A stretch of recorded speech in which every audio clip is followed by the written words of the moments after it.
많은 그리스도인들이 성령 체험이라고 하면 성령 집회나 여름의 뜨거운 수련회, 그리고 어떠한 뜨거운 기도처에서 성령의 뜨거운 은혜의 체험을 떠올립니다.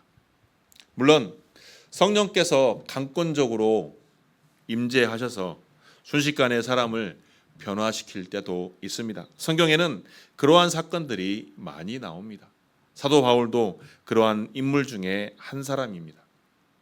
사도행전 2장에 보면 오순절에 성령을 체험한 사람들이 나옵니다. 또 사도행전 9장 사울이 다메섹 도상에서 성령의 임재를 체험받습니다.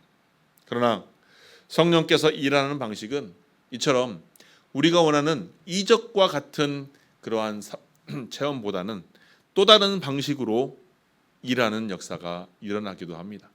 그것이 바로 오늘 본문의 이야기입니다. 오늘 본문에 나오는 에디오피아의 내시의 회심은 감정의 폭발에 의해서 회심이 일어나는 것이 아니라 아주 조용하고 질서 있게, 그리고 분명하게 성령의 이끄심을 우리에게 나타내 보여주고 있습니다. 오늘 본문은 처음부터 끝까지 성령의 인도하심이 나와 있습니다. 자, 어떻습니까? 주의 사자가 빌립에게 뭐라고 인도하고 있습니까? 일어나서 남쪽으로 가라라고 명하고 있습니다.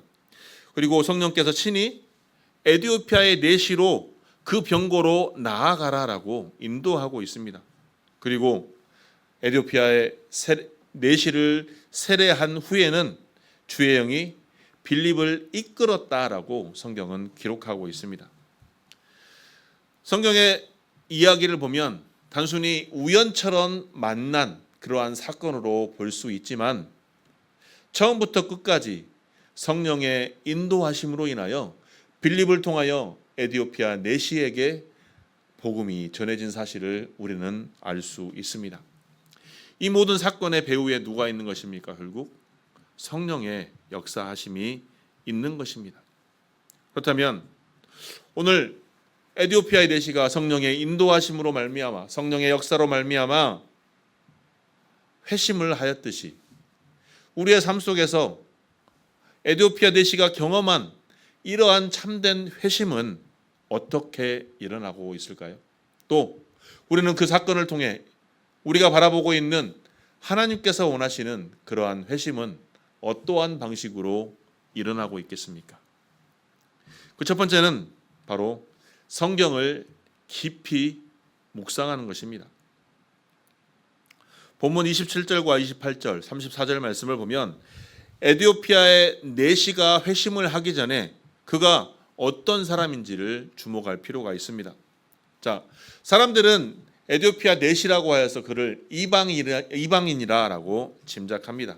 그런데 누가는 그를 이렇게 소개하고 있습니다. 27절에 보니 일어나 가서 보니 에디오피아 사람 곧 에디오피아 여왕 간다게의 모든 국고를 맡은 관리인 내시가 예배하러 예루살렘에 왔다. 중요한 것은 무엇입니까? 사람들은 이방인이라고 생각했던 그가 무엇을 하러 예루살렘에 왔다고 나오고 있습니까? 예배하러 예루살렘에 왔다라고 하고 있습니다. 절기를 지키는 것은 유대인들의 의무였습니다. 혈통이든 신앙이든 유대인에 속한 사람, 곧 하나님을 경외하는 모든 사람은 바로 예루살렘에 예배하러 가는 사람이었습니다. 그런데 에디오피아의 사람, 에디오피아인 내시인, 국고를 맡은 내시인, 큰 관리인 그가 예배하러 예루살렘에 갔다는 이야기는 이를 통해 우리는 무엇을 유추할 수 있을까요? 그가 하나님을 믿는 신앙인이었다는 것을 알 수가 있는 것입니다. 누가는 더욱이 사도행전 10장에서 고넬료의 회심을 분명히 이방인의 회심으로 구술하면서 오늘 이 본문에서 내시의 이방인의 회심에 대해서는 결코 구별을 두지 않습니다. 이미 에디오피아 내시는 하나님을 알고 하나님을 예배하러 갔던 사람이었습니다. 그런데 그가 오늘 빌립을 만나면서 성경을 읽고 있었던 그 본문이 무엇입니까? 이사야 53장의 말씀입니다. 그는 큰 권력을 가진 국가 대신이었지만 그가 성경을 놓지 않고 성경을 읽고 있었다는 것이 중요한 것입니다. 그런데 그가 오늘 성경을 깊이 묵상하며 성경의 뜻을 알지 못했지만 하나님께서 그를 통해서 그가 이방인의 회심을 이뤄낼 수 있도록 빌립을 사용하여서 그 사건의 체험이 오늘 사건의 시작이라는 것입니다. 자, 빌립은 그가 에디오피아의 내시가 하나님의 말씀을 읽고도 그 뜻이 무엇인지 몰랐을 때 그리스도와의 연결고리를 빌립을 통해 알게 하시는 것입니다. 이것이 단순한 사건일까요? 이것이 단순한 우연일까요? 결코 아니라는 것입니다. 하나님의 말씀에 대한 묵상을 통해 하나님께서는 이 에디오피아의 내시가 진정한 회심, 진정으로 하나님의 사람으로 돌아올 수 있도록 빌립을 만나게 한 사건이라는 것입니다. 우리는 어떻습니까? 우리의 삶 속에서 하나님의 말씀이 얼마나 우리의 삶 속에 젖어 있습니까? 말씀을 본다고 하면서 말씀이 삶이 되는 교회에서 하나님께 예배하지만 정작 나의 바쁜 삶 속에서 하나님의 말씀이 얼마나 내가 깊이 묵상이 되고 있습니까? 무언가 필요하면 하나님의 말씀을 떠들어보기보다 스마트폰을 들고 구글을 검색을 하고 여러 가지를 검색을 합니다. 그리고 답을 해결합니다. 문제가 생기면 하나님의 말씀을 묵상하며 하나님께 기도하기보다는 내가 가지고 있는 정보들과 내가 갖고 있는 가치관과 내 생각들로 인하여 세상의 모든 정보들을 모아서 나에게 닥친 문제들을 해결하려고 한다는 것입니다. 그런데 오늘 에디오피아 내시가 국정의 무게를 짊어진 고위 관리였음에도 불구하고 그는 성경을 묵상하고 있었으며 병거 안에서도 하나님의 말씀을 붙들고 있었습니다. 그 말씀을 붙들고 있을 때, 그 말씀의 뜻을 알지 못했을 때 그는 어땠습니까? 지나가는 빌립을 보고 빌립이 자신에게 다가오는 걸 보고 거침없이 주저없이 하나님의 말씀을 묻습니다. 우리가 이러한 말씀을 보고 우리 안에 깨달아야 될 것이 무엇일까요? 하나님의 말씀을 내가 깊이 사모하고 하나님의 말씀을 깊이 묵상해야 한다는 사실입니다. 그리고 그 묵상한 사실을 알지 못할 때 누군가에게 물었을 때 열린 마음으로 그 말씀을 받아들여야 한다는 것입니다. 성령께서는 우리에게 늘 사건과 사람을 통해 말씀을 하십니다. 사건과 사람을 통해 말씀하시지만 그 안에는 무엇이 존재할까요? 가장 기본은 하나님의 말씀으로 우리에게 은혜를 주시고 우리를 인도하신다는 사건입니다. 한마디로 우리가 에디오피아 내시가 참된 회심을 할 수 있었던 가장 근본은 그가 하나님의 말씀을 깊이 묵상하는 사람이었으며 그 말씀을 사모하는 사람이었다는 것입니다. 이를 통해 하나님께서 빌립을 통해 온전히 그가 하나님께서 원하시는 사람으로 나아갈 수 있도록 그를 붙들었던 것입니다. 여러분, 사랑하는 성도 여러분, 여전히 우리는 바쁜 삶을 살아갑니다. 또 여전히 문제가 있는 그러한 삶을 살아갑니다. 그러할 때 우리는 무엇을 붙들겠습니까? 여전히 세상의 지식과 나의 가치관과 스마트폰의 정보와 유튜브의 정보들만 붙들고 그 문제를 해결하려고 하시겠습니까? 아니면 하나님의 말씀이 내 심중에 온전히 파고들어서 그 말씀의 삶으로 하나님과 소통함으로 하나님의 뜻을 이루는 자가 되겠습니까? 가장 중요한 것은 하나님께서 예비하신 대로 그 말씀에 순종하는 자가 되어 말씀을 묵상하며 말씀을 사모하며 하루의 삶 속에 그 말씀에 순종하는 삶을 오늘 저와 여러분이 살아가기를 주님의 이름으로 축원합니다. 둘째로 우리는 열린 마음으로 가르침을 받아들여야 합니다. 자, 에디오피아 내시가 이사야 53장을 묵상하던 순간 성령께서는 빌립에게 분명히 말씀하셨습니다. 자, 성령이 빌립더러 이르시되 이 병고로 가까이 나아가라라고 말씀하고 있습니다. 자, 빌립은 이 음성에 지체하지 않고 순종하며 나아갑니다. 왜? 이미 성령께서 준비된 마음과 준비된 전도자를 서로 연결시키고 있음을 빌립은 깨달았을 것입니다. 성령은 언제나 사람을 통해 또 사건을 통해 역사하십니다.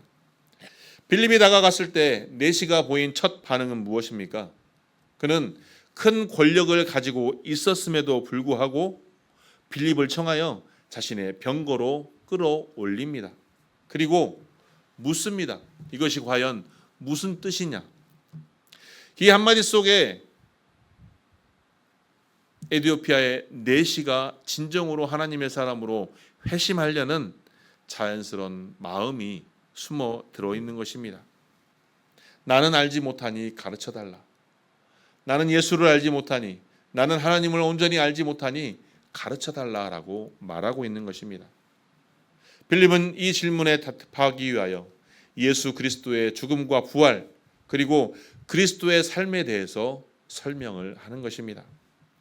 마치 부활하신 예수님의 가르침을 받고 제자들이 죽음도 불사하고 선교지로 나아가 복음을 전했던 것처럼 빌립 또한 그 순간 선교자가 되어서 복음을 가르쳤던 것입니다. 로마서 10장 17절 말씀에서 이를 이렇게 정리합니다. 그러므로 믿음은 들음에서 나며 들음은 그리스도의 말씀으로 말미암느니라. 우리의 삶을 한번 돌아보기를 소망합니다. 신앙의 연차가 쌓여서 어떤 사람은 집사로, 어떤 사람은 권사로, 어떤 사람은 장로로, 또 하나님의 부름을 받은 목사로 하나님께서 원하시는 삶을 살아가기를 원합니다.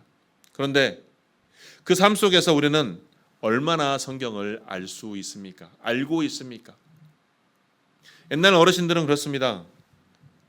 덮어놓고 100번만 읽어라. 덮어놓고 10,000번만 읽어라. 그러면 다 알게 된다. 아닙니다. 다 알지 못합니다. 다 알지 못하면 어떻게 해야 될까요? 물어야 합니다. 또 공부해야 됩니다. 깨달아야 합니다. 그래서 진정한 하나님의 말씀을 내가 깨닫고 그 삶을, 그 말씀을 살아내야 되는 것입니다. 영적인 교만은 어떻습니까? 나는 성경을 100번 읽었습니다.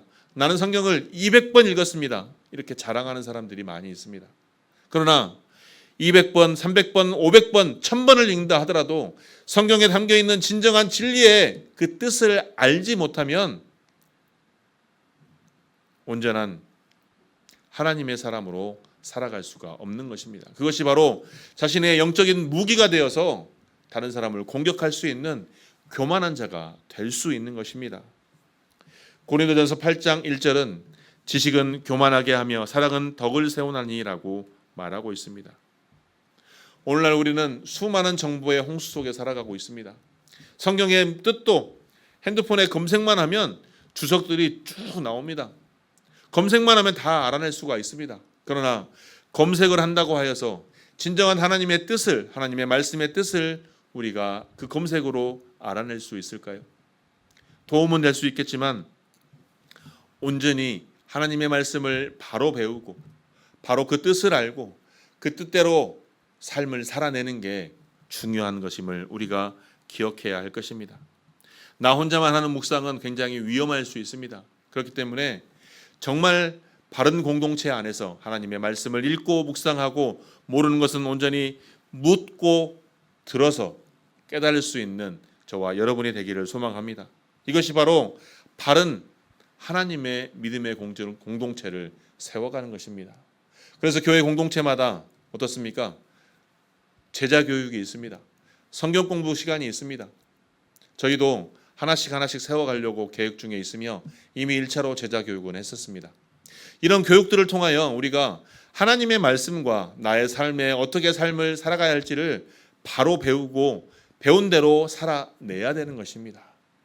그러므로 사랑하는 성도 여러분, 성령께서는 오늘 우리에게도 빌립 같은 사람을 예비하고 계심을 기억하시고 올바로 된 성경의 말씀을 내 안에서 온전히 바로 새겨서 하나님께서 원하시는 기뻐하시는 삶을 온전히 살아가는 저와 여러분이 되길 주님의 이름으로 축원합니다.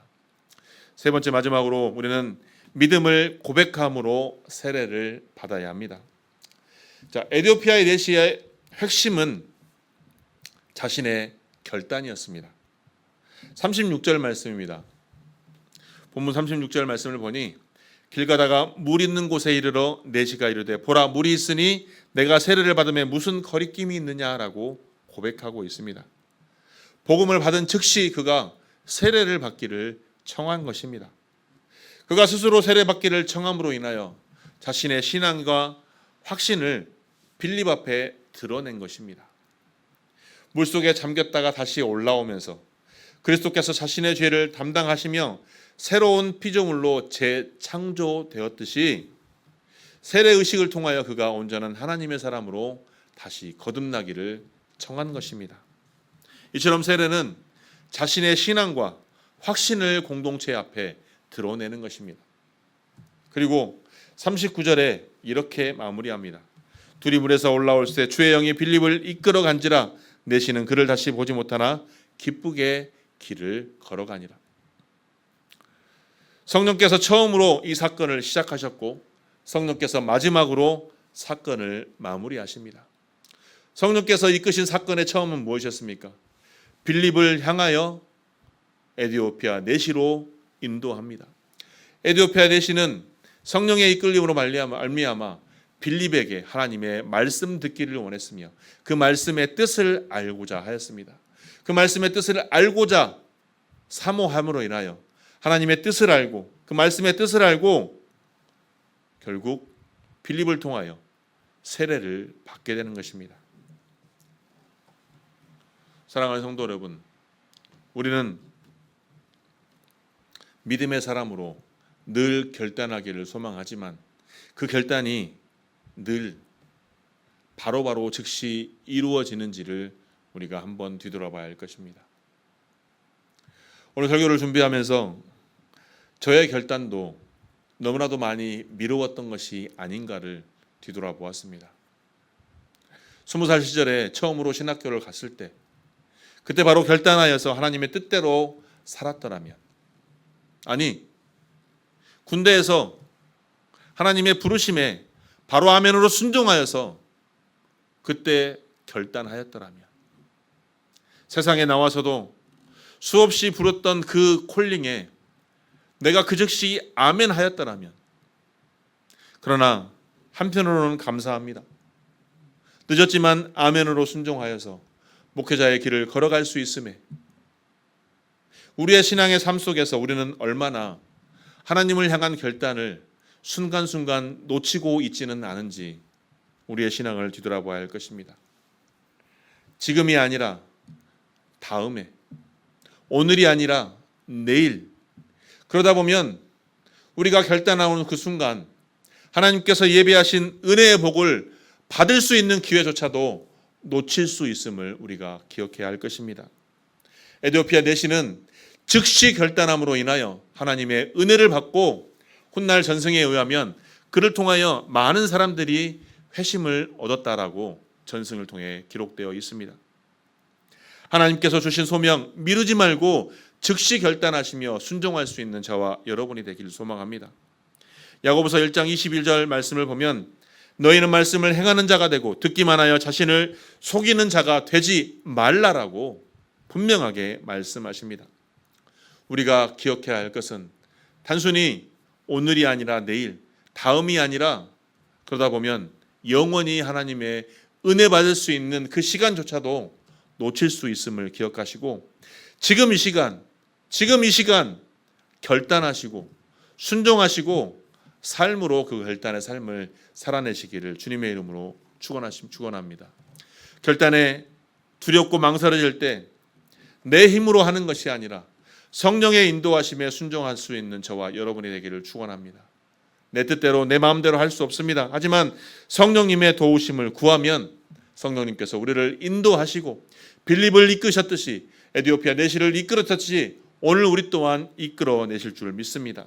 그러므로 오늘 우리가 우리의 삶을 통해서 에티오피아 내시가 즉시 결단했던 것처럼 미뤄왔던 신앙의 회심을 즉시 결단하시고 참된 회심을 이루어 가심으로 하나님께서 원하시는 그 삶으로, 기쁨의 삶으로 나아가는 귀한 주의 권속들이 되시길 주님의 이름으로 축원합니다.